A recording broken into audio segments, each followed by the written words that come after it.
Comfortably Zoned Radio Network presents Remembering Dynasty with Peter Golenbock.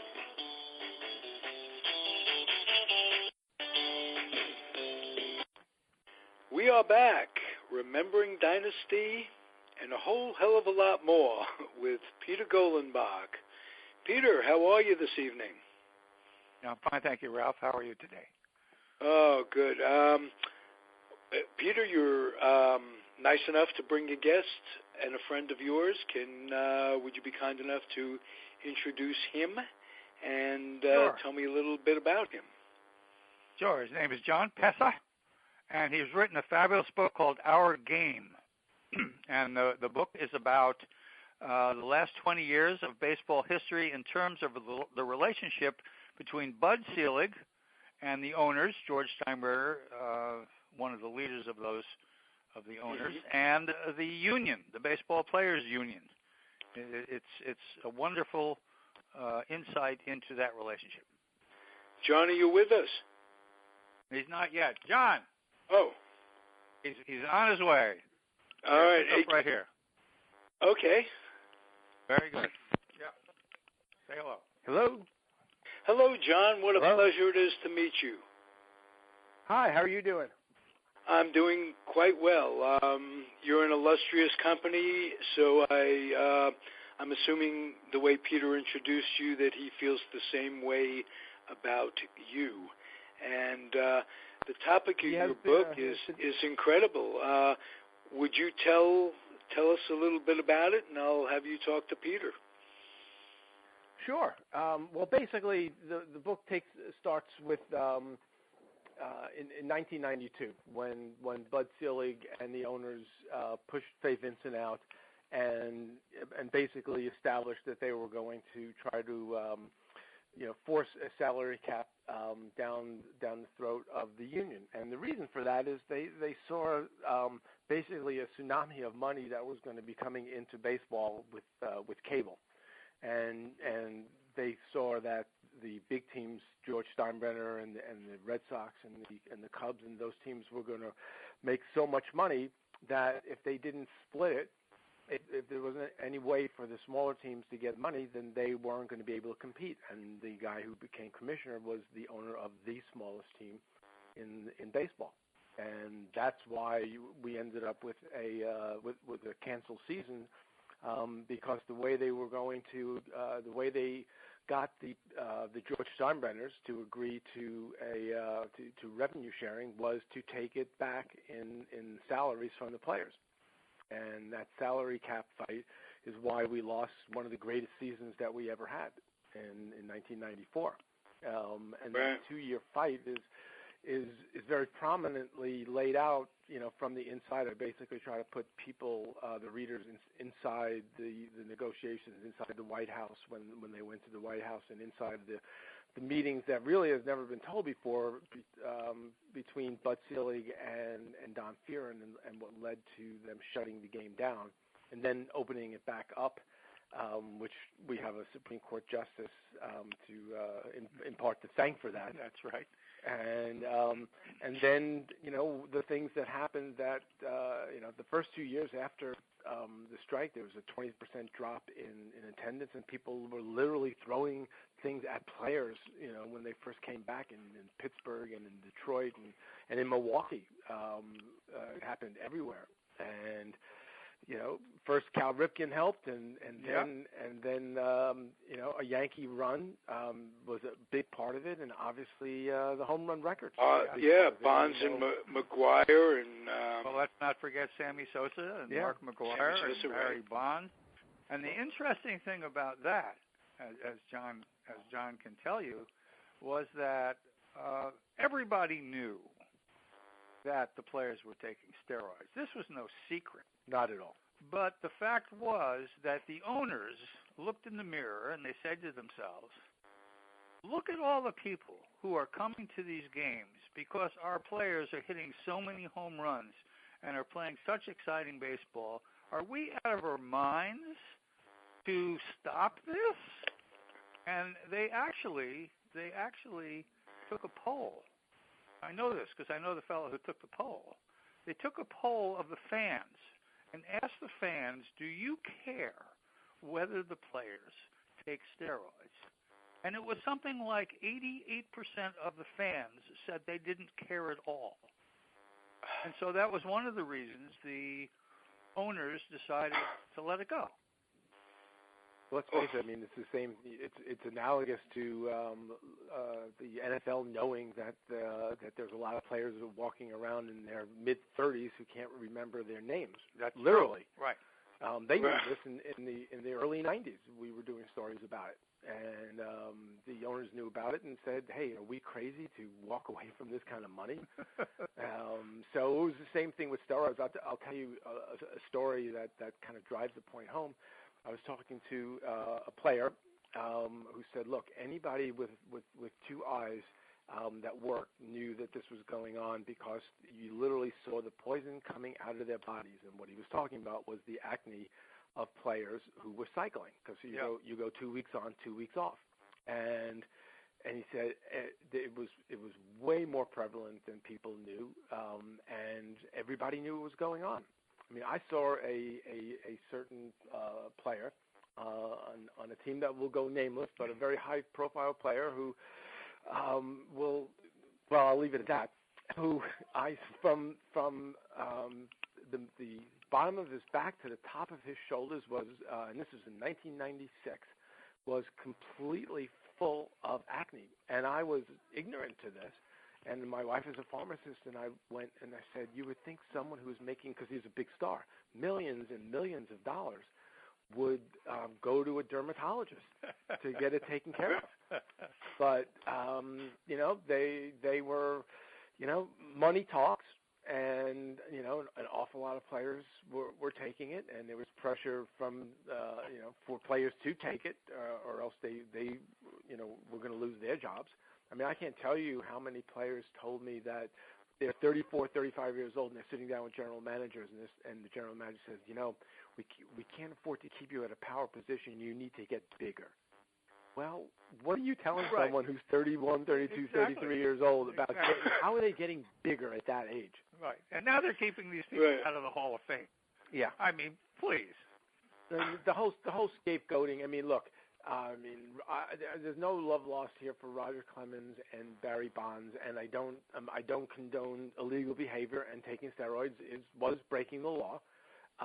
But to scapegoat a handful of players and to try to save everybody else, and especially save the owners. You noticed that the Mitchell report, which is one of the biggest con jobs ever perpetrated on the American public. Right.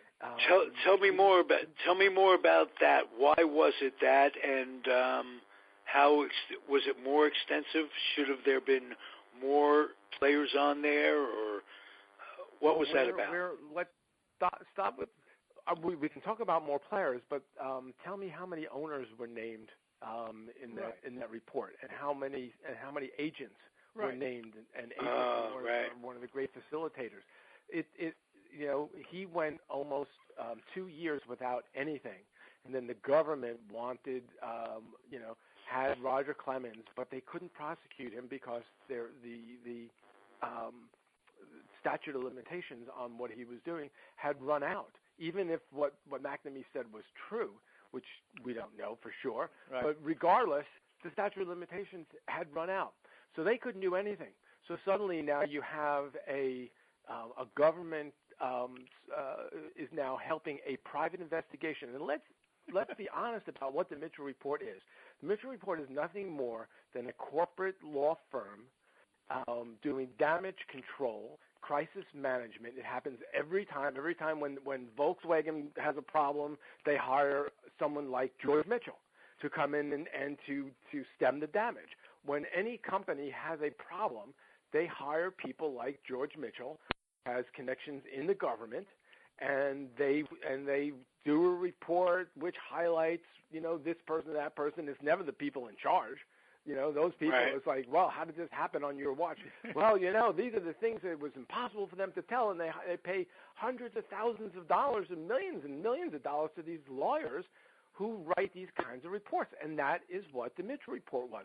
One of the things that I was stunned about the Mitchell report was the eye test And what the eye test was his guys, and he had several lawyers working for him, and he didn't do many of the interviews. He interviewed only the very, very top people. But his guys would go out and literally ask players, and, well, he couldn't talk to players, the coaches and the managers who had to cooperate. Who do you see that got bigger? Who do you think might have done steroids? Are you kidding me? This is George Mitchell, the guy who negotiated peace in Northern Ireland. This is a guy who, but for that he wanted to go into corporate life, and I don't begrudge him that, would have been a Supreme Court justice. And they're going around asking people, well, so who do you suspect? This is McCarthyism. Absolutely. Right. And this is the Mitchell report. No, and they no sell proof it. whatsoever. Yeah, they sold it like it was the most. It came down from the mountain. It was on tablets. That's right. So those are some of my problems with the Mitchell report that gets laid out. And it's we're in the room with Bud Selig and Mitchell talking about these things. And you also had the unions warning players about when piss tests were coming up. Well, actually, I don't think that happened. Because, okay. I stand corrected. Okay, the way it was done was it was impossible to know the what Mitchell put in his report and then had to recant was that Gene Orza, who was in charge of the drug testing for the union, was tipped off Alex Rodriguez, and what happened was that and several other players. Right. And what happened was that these players weren't, Alex comes to sits down over lunch, and this is in my book with Orza and said, I haven't been tested. Well, it's the second to last week of September, and the reason he wasn't tested was because the government illegally confiscated the records of all the drug records of 2003. So they had that infamous list of 104 players who supposedly flunked their drug tests. Now, some of those drug tests were andro, which at the time was not illegal. Not illegal. Even though everybody knew it was a steroid, but it wasn't legal. It was sold. You can thank Orrin Hatch in Congress for that. And McGuire had it on a shelf in the locker. I mean, that's how I think that's how this whole thing broke. Right. And people think, and I don't know whether this is true or not, but I mean, the speculation on that is that it was okay. So I'm doing andro, so to take the attention off of that, maybe we're doing steroids instead. And the way, if you go back and read of how the reaction of Bud Selig and Major League Baseball and the union as well, this should not detract from what Mark McGuire has accomplished this season. Okay, so the NFL has banned it because they know it's an anabolic steroid. The Olympics, the PGA, the NCAA, all had banned it. But you know what?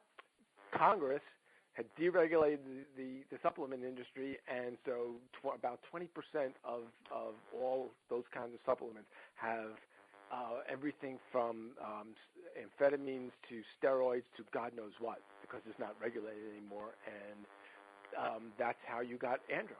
And it wasn't until it wasn't until 2004. 2004. This is 1998 when McGuire had the andro thing on the shelf. 6 years before Congress made it illegal and finally said, you know what, this is an anabolic steroid after all. Yes. 6 years. Yeah, they didn't look at the Olympic report, at the Olympic Committee's rules. They waited 6 years. That's incredible. Well, I'll tell you a very good story about the Olympic Committee and our friend Peter Uberoth, who helped with collusion. The guy who ran the drug testing lab, the one who caught McGuire, who re-engineered the steroid that Victor Conti was handing out.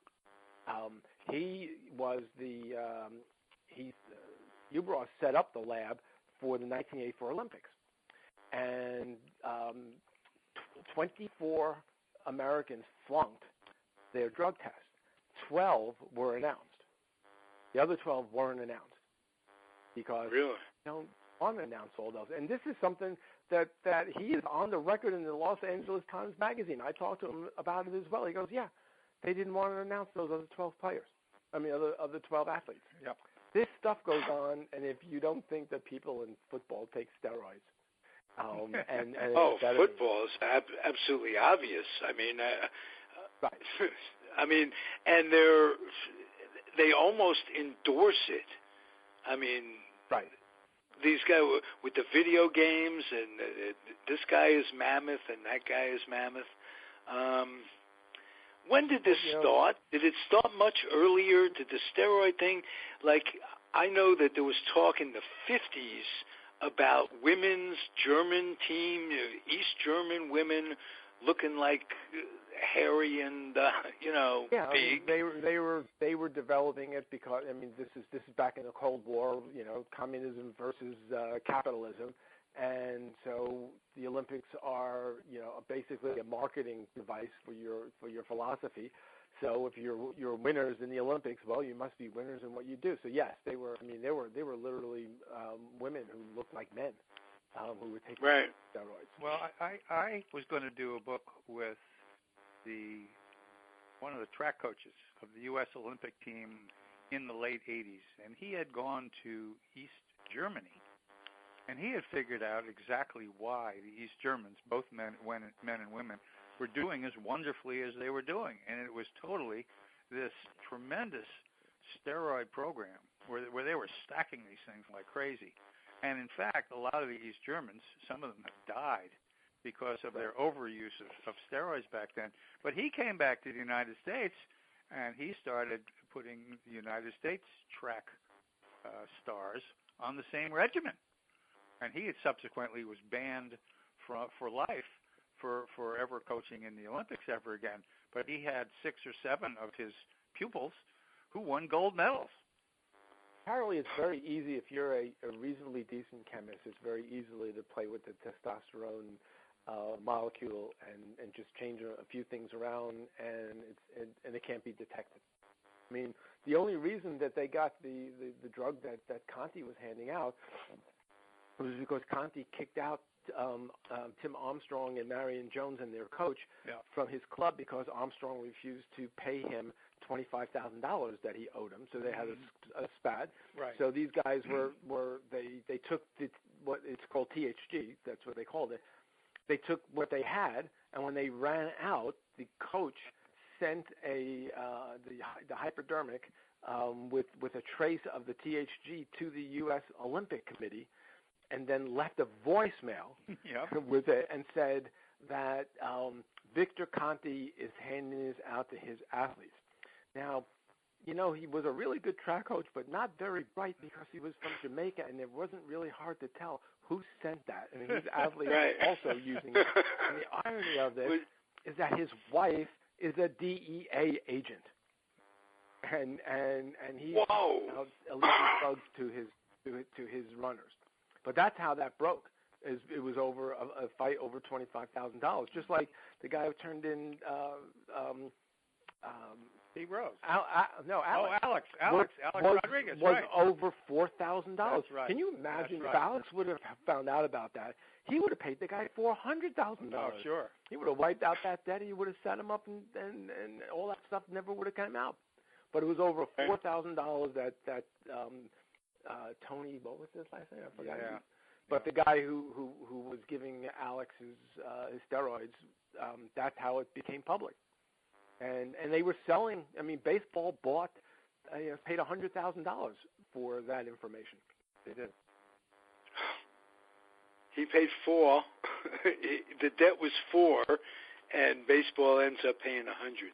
That puts it all in. Another $20,000 later for another installment of information. And one of the things I had problems with, and again, this is not condoning illegal behavior. What these guys are doing is illegal, and what they did they should be prosecuted. But what baseball did was pervert the legal system, and they filed a suit saying that the drug dealer was interfering with the product of baseball by giving drugs to the players. And I've talked to any number of legal experts who said that suit was never, ever going to go to court. But he sued, baseball sued him and for his brother and 3 other friends. And these guys had no money. Right. Tony Bosch, that was his name. Tony Bosch, good. And they had no money. And so baseball was able to bleed these guys until they turned. And again, did they deserve to be prosecuted? Absolutely. But you know what? If you can do that, you can do that to me when I don't do anything wrong. And you can start suing me, and I don't have any money, the kind of money to defend myself. So using the legal system to do stuff like that is kind of, doing the wrong thing for to get something right is still doing something wrong. And yet in the has greed taken over our world? Yeah. Is that what it is? It's just absolutely more for me. Because clearly baseball has a PR problem, and it's the only sport that people care about using steroids. You never hear about it in football. When's the last time there was a steroids investigation in football? Right. And, I wouldn't. They could do anything they want, but I think it messes up the record book. So I can't compare Barry Bonds to Ty Cobb and to Stan Musial. Am I allowed to use the word horseshit? I think you can. Yeah. This is podcast. Is that horseshit? What I'm saying? From the time. Yes, what you're saying is horseshit. How about comparing errors from the time where it was only a white game? That's right. So players who could have broken lots of records weren't allowed to play the game. Yeah. You have a dead ball era. You have the all white era. You had the high mound era. The Bob Gibson era. I mean, that's right. Yeah. And by the so way, it's an unfair comparison era to era anyway, is what you're saying. Anyway, without a doubt. I sat with a Hall of Fame guy, Hall of Famer, big home run hitter, who was complaining about the use of steroids. And I said, you know what? Okay, tell me why. Well, it's obviously he's upset about his records being surpassed. And I said, let me ask you a question. Did you ever take amphetamines? And he goes, sure. They were legal. I said, no, they weren't. No. They were illegal. Did you have a prescription? Were doctors handing it? Or was there a bowl in your locker room where you walked out and you just grabbed it on your way out to the field? He thought about it for a second. He said, well, how'd you expect us to get through that long season without it? I go, yes, exactly. Well, may I give you the devil's advocate?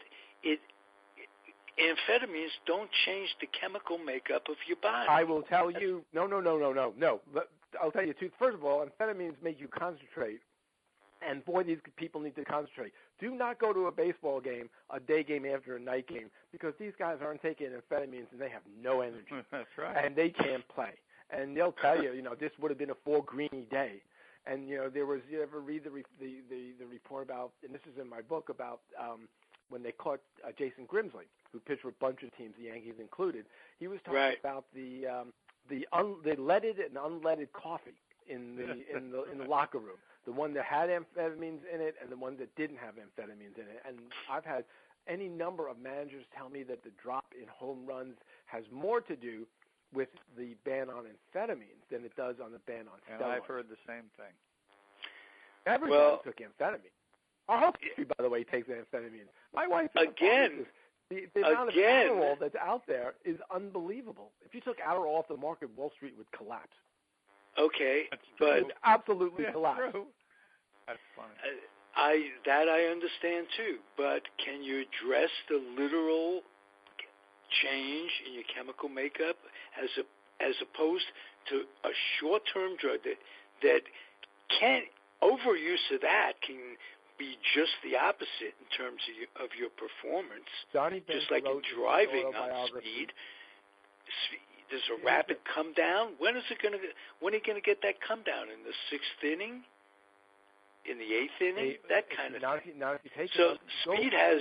Go and read Johnny Bench's autobiography, and he talks about not being able to go anywhere near Don Gullett on the days that he pitched because Gullett was so wired up on amphetamines that he was you just couldn't even get near him. You couldn't talk to him. You couldn't talk to him. Yeah. And he wrote about it. Right. It was so out in the open that people wrote about it. So Fountain wrote about it in the 60s. Right. Right. This is just, let's face it, and this isn't just baseball. We are a drug-drenched society. We have a prescription drug problem. We were talking about this over dinner.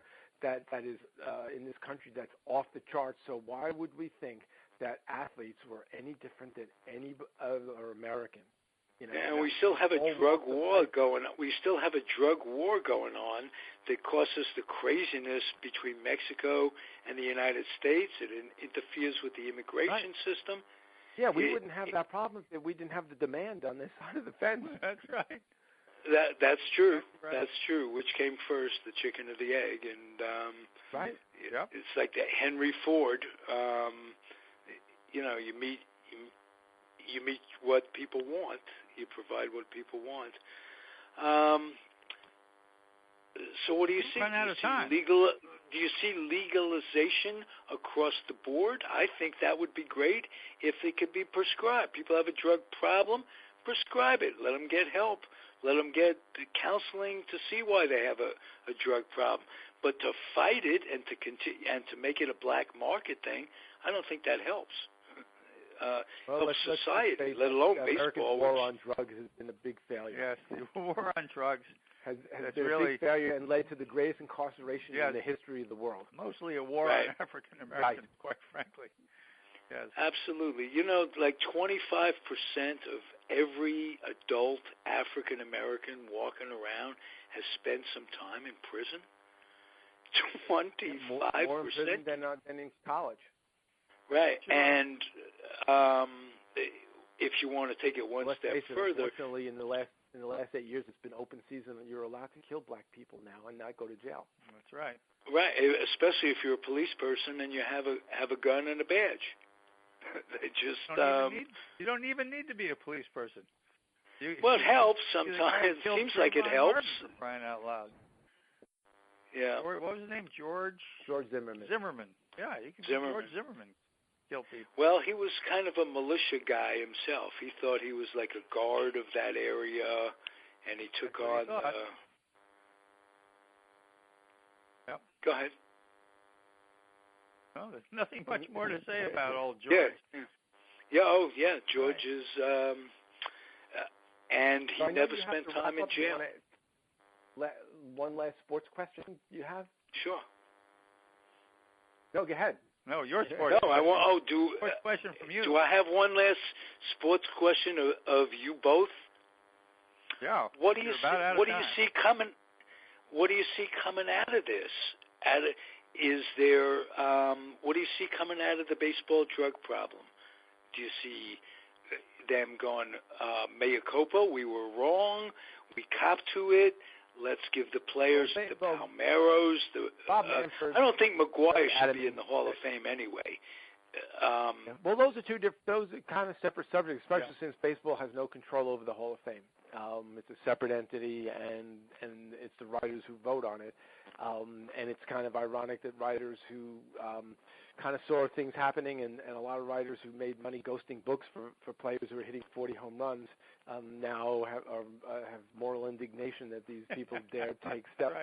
Right. They have a little problem with that, and I write about that. But Bob Manfred is on record of saying he's going to do everything he can within his power to clean. I think there's always going to be players taking steroids. There always have been players taking drugs, and in all sports, and I think they'll continue. I think what happened in this one is it got out of hand, and the reason why the owners finally turned on it was that baseball's built on records, and when records start looking suspicious and start falling so fast, if we would have had 5 players hitting 40 home runs a year instead of 17. That's right. And if we didn't break the record every 3 years, the home run record, and make it so obvious, so do I think players are still taking steroids? Absolutely. Not to the quantity that they were taking them, and probably not as many who were taking them. But I get a report from Major League Baseball. I'm on their email chain, and I'd say during 3 every week or 2 weeks, I get 3 or 4 players who have flunked in the minor leagues who have flunked their drug tests, and usually they are Hispanic, and the problem there is that it's legal in their countries. Exactly. So since they're allowed to take them there, and it's their way out, especially in places like the Dominican, which is just so incredibly poor, and you have adults who are giving the kids all sorts of steroids, including the competition to get off that island, and the dollars, the worth of an American dollar over there. When these guys sign for big bucks, it's big bucks. I mean, when these guys sign, you're basically it's a lifetime of money in for one what you get. If you make the major leagues, $660,000 minimum salary plus $200,000 in endorsements that the union gives you. So that's $820,000 before you do anything else. So you're looking at a rookie that you're making $1 million. So am I going to? If I'm sitting there looking at a life of incredible poverty, am I taking a shot and taking steroids? Absolutely. And a shot at that? You'd have to be a fool not to. Well, I'll tell you what. You would have to be, right. And the agent who's going, well, I'm going to get 10% of what this guy has, and he's supplying, and player development is looking the other way. It had to come to the attention of, if you guys are seeing acne on major league players, had to come to the attention of the minor league coaches and trainers. So couldn't be a big surprise to anybody. That's what I'm saying. Let me end by asking you guys, steroids aside, not from the old era, not from this era, who should be in the Hall of Fame that isn't? I'll mention a few names: Hodges, Vada Pinson. You guys want to take off on that? Yeah, you go well, first. I'll start with Gil Hodges. Absolutely. Okay. There's no reason in the world why Gil Hodges isn't in the Hall of Fame, except that so many of his teammates are too. But he was a wonderful first baseman. He was also the first manager to manage the New York Mets into the World Series. A fine ball player who is deserving. And for the life of me, I can't figure out why Gil Hodges is not in the Hall of Fame. I'll tell you what, and my guy is a little bit more recent. The first 5 years of Don Mattingly's career, and they were as good as anybody's in baseball. And his career stats are the same as Kirby Puckett's. And the difference between Kirby Puckett and Don Mattingly is that Kirby Puckett had 2 rings, and George Steinbrenner probably cost Don Mattingly at least 2 rings, because they had great teams. But Steinbrenner in that era, and Peter knows this very, very well. Mm-hmm. The commonly accepted theory was that George was going to cost the Yankees at least 1 week of the season, where he would blow up at something, and the Yankees would lose concentration, and boom, that would be it, because they had incredible teams. He would fire the pitching coach. Or in years when there were 3 managers. Yeah. In a year, who does that? He fired Billy 5 times. Billy Martin, he fired 5 times. So Bob Lemon, Bill Furden, he had in Dick Hauser. I mean, he had human beings in that, that every time you take over a team, you have the whole clubhouse, you have to establish a continuity. He wouldn't let that happen. He'd just go from manager to manager, from Billy to someone else. 80s were not George's best time period. I think we can all agree to that. For sure. Listen, I know Peter has to run, and so do I, so it's been a pleasure. Okay. Hey, listen, guys, it's a pleasure. Peter, thank you again, and would you please come back, John? Sure thing. Take care. That would be great. That would be great, and right. I'm appreciative of both of you guys this time. I'm going to end the show for you. Both, Peter, we'll talk next week, and just tell everybody to hang tough. Hang in there. Life's a roller coaster, ups and downs. You want to get through it as easily as you can, and that means not getting too high or too low. Thank you, everybody. See you next week. Good night. Bye-bye.